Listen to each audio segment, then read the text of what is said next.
welcome back to the channel, everybody. On Stakes today, a little bit of time since I've done a preview, about a month I think it is. But let's get back into it. Find some winners because this card it's not going to be the quality of what we're expecting for the rest of the spring carnival for the Group 1 days, but it's still a ripping day. Still going to be finding some winners on this card. And I actually have a small share, as in one tail hair, in Lording running in race 5, I think. But anyway, I'll tell you about his chances later on in the video. But let's get into the preview and find some winners because they're littered all over this card. And hopefully we can see some class horses return with a win. Race 1 at Moonee Valley is a open handicap over the 2,500 metres, and I am with Lordship on top. I think he's going to prove pretty hard to beat for Mickey D and the Kent Junior team. 53.5 kilos, barrier 5. Last start was only second up from 17 to 25. Ran a crack of a race there, and that race has got stakes form littered throughout it. So I think Lordship can prove hard to beat. Dashing Duchess, clear second pick, but has to come up in grade. Too close to Sun has been well back. I can see why. Third up, I think he can run really, really well. And in for fourth, I've got Think and Fly.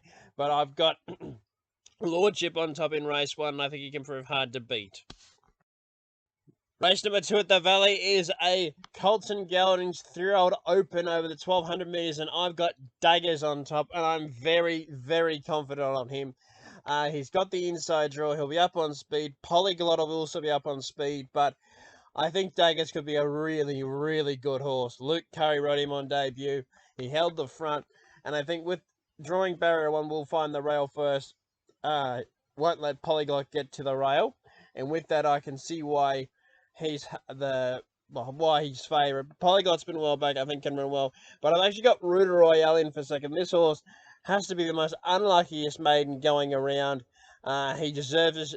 This is the weakest race he's contested and can run well. And in for fourth, I've got Pieris at the big price. But Daggers for mine, race 2 over the 1,200. I think Luke Curry can get the job done. Race number 3 at the Valley is a open handicap, this time over the 1,523 metres, and I've got Dom on top for the Hayes boys and Dan Stackhouse.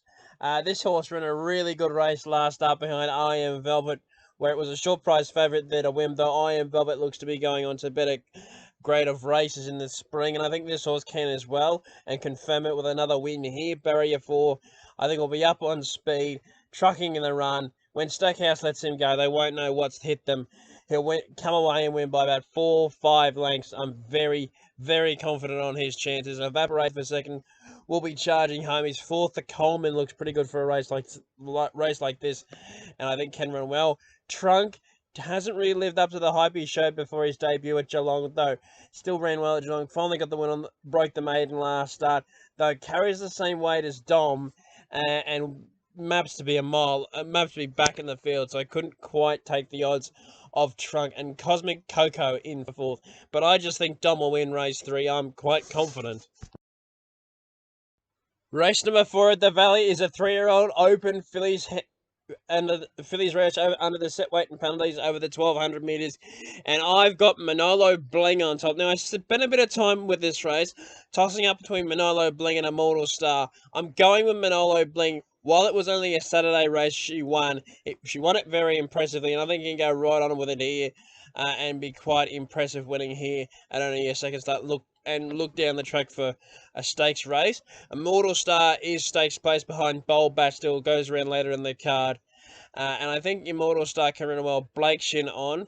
Photograph, I think, can run really well. Bolted in last start, and Forever in Time. Wouldn't it be a moment if this horse could win for Luke Nolan and Peter Moonee, considering it's the Valet Black Caviar Plate? But I'm with Manolo Bling in race 4 over the 1,200 metres. I think Ethan Brown can get the job done. Race number 5 at the Valley is a benchmark 78 over the 2,040 metres, and Lording on top for mine over the Cox Plate start. I think he's going to prove hard to beat here. Back to the Valley, Jamie Carr on wide draw. She can figure it out from out there. Blinkers go back on third up. Back to the Valley, up on speed.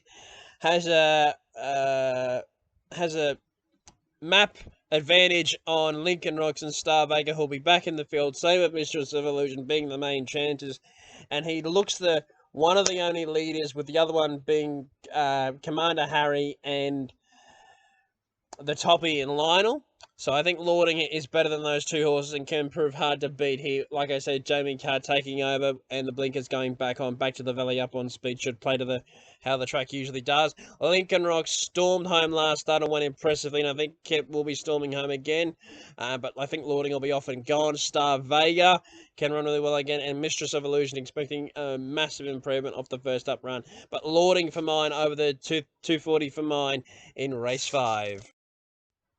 Race number 6 at the Valley is a benchmark 78 over the 1600 metres, and I've got Tressetti on top for Billy Egan and Paddy Payne. The old combination combined here, and I think it can combine with a win. This horse is hard fit, in form. I think can prove very hard to beat. Drawing a good draw in barrier number 4 can sort of closer to the pace. And around the valley, that's not a bad place to be. And of course, with the crossover nose being going on, I think he can prove hard to beat.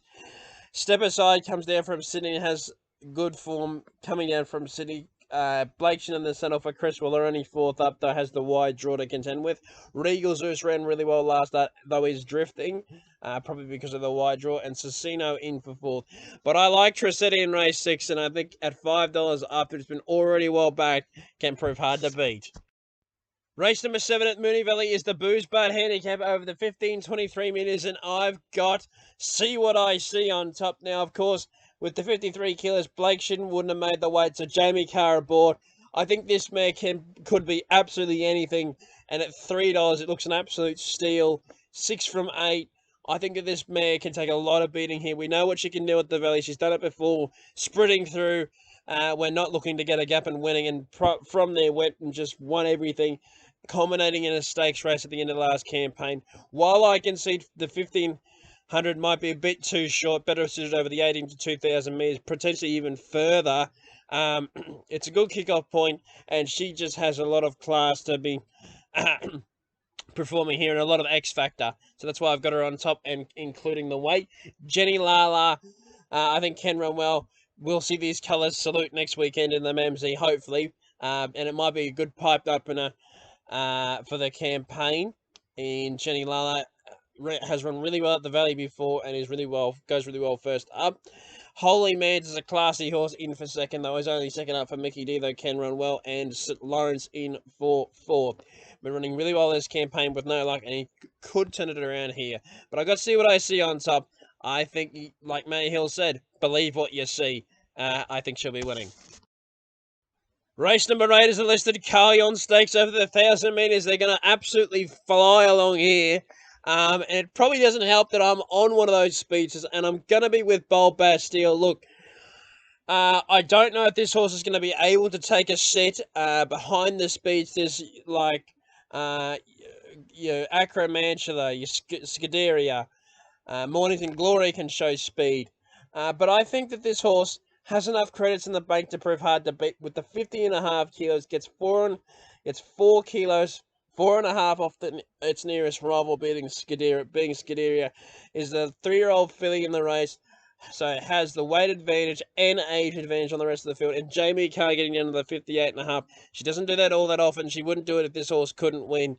So I think Bold Bastille is hard to beat. Sonstood will be flying home. Had a ripping campaign last preparation, and it's been going very well recently in its work. Mornington Glory bolted in last start. But Jamie Carr decides to ride Bold Bastille, so going with the lead there. And Golden Boom will be charging home. He's a good horse, proven listed level horse. I think can run well. It's such a good race, but I'm going with the horse that has everything going for it, and that's Bold Bastille.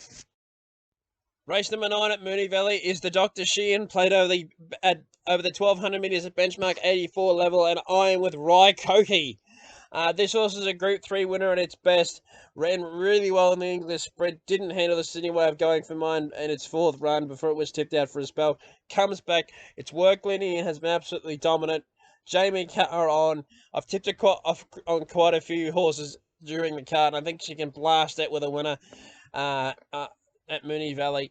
I think Raikoki goes to the front and will never look like being beaten. Extra 2, clear second pick. will be charging home, though, only second up from a wide draw, though has Blake Shin to figure that little trick out.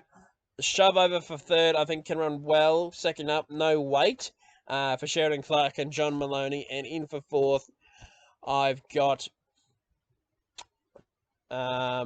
Super Razi, who ran really well here behind Najim Sahel on a couple of runs back from barrier number one all the way up on speed. But I'm with Rai Koki in the last to blast out on Carlyon Stakes Day.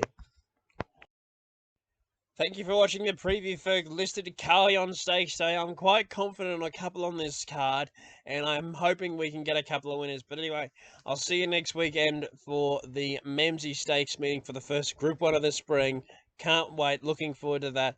But let's find some winners on this card first.